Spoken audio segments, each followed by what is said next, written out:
अपंचीकरण बोलते हैं। ऐसे जगत का विस्तार हुआ। अपंचीकरण 5 महाभूतों का कारण क्या है? 5 तन मात्राएं यानी शब्द, स्पर्श, रूप, रस, गंध।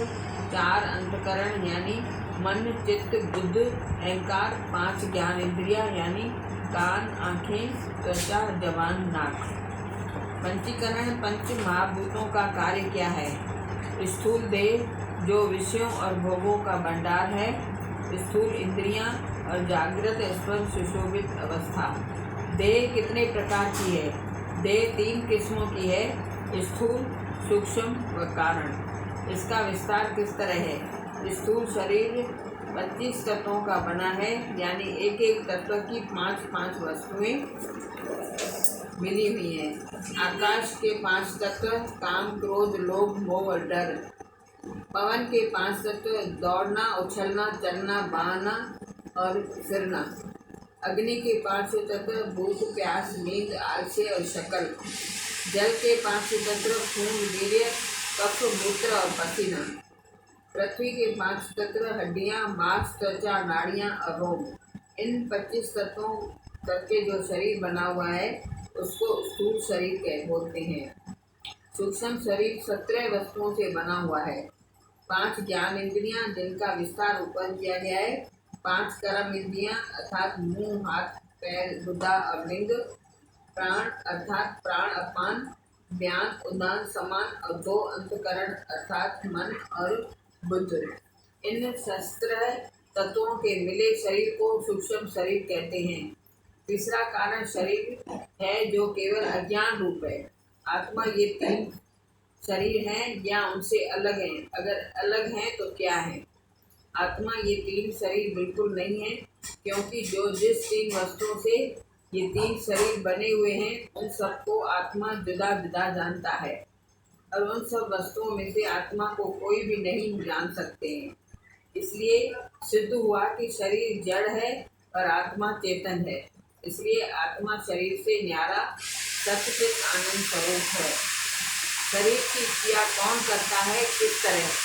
शरीर की क्रिया 4 अंतकरण और 10 इंद्रियां करती हैं और चैतन्य शक्ति के आधार पर होती हैं। इन इंद्रियों के कर्मों का कार्य किस तरह है? इस रीति से है। ये 14 त्रिपुटी अर्थात इंद्रियां, विषय और देवता जिनका वर्णन ऊपर किया गया है वो सभी कर्मों को करती है। आत्मा उनसे न्यारी, उनको जानने वाली और उनको रोशन करने वाली है। इसलिए वह किसी काम का कर्ता या भोक्ता नहीं समझा जाता। केवल अज्ञान करके ही अपने को कर्ता या भोक्ता मानकर बेकार दुख भोगता है। इससे सिद्ध हुआ कि आत्मा तीनों शरीर और क्रिया से रहित है। अवस्थाएं कितने प्रकार की हैं? अवस्थाएं 4 प्रकार की हैं। जागृत, स्वप्न, सुषुप्ति, तुर्या। इनका स्वरूप क्या है?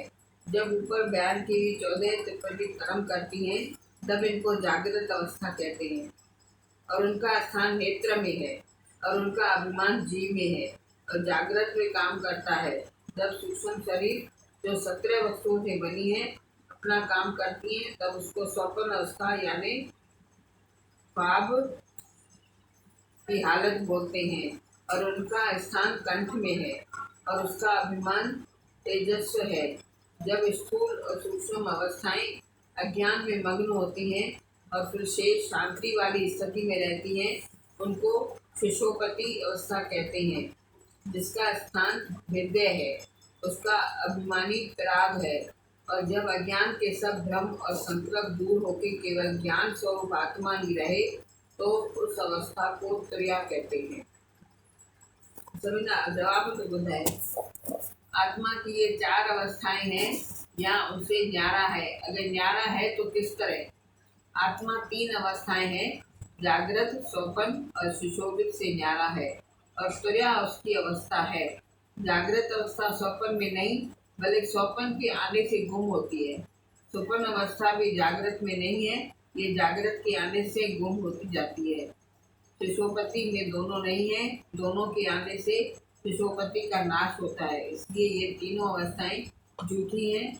आत्मा इन तीनों अवस्थाओं में एक जैसी है।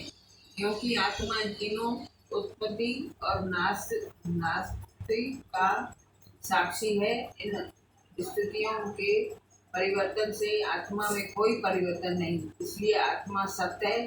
आत्मा का इन तीनों अवस्थाओं से कोई संबंध नहीं है। ये अज्ञान से रचे हुए और अज्ञान से पैदा हुए शरीर की अवस्थाएं हैं। आत्मा अज्ञान से रहित केवल ज्ञान स्वरूप है, इसलिए उनसे न्यारी है। केवल तुर्या रूप है। तुर्या नाम प्रकाश ज्योति का है। जगत का ब्रह्म से कौन सा संबंध है? जैसे भ्रम करके रस्सी में सांप, आईने में परछाई, सीपी में चांदी या साक्षी में सपना वासने में आता है, ऐसे ब्रह्म में जगत केवल भ्रम है।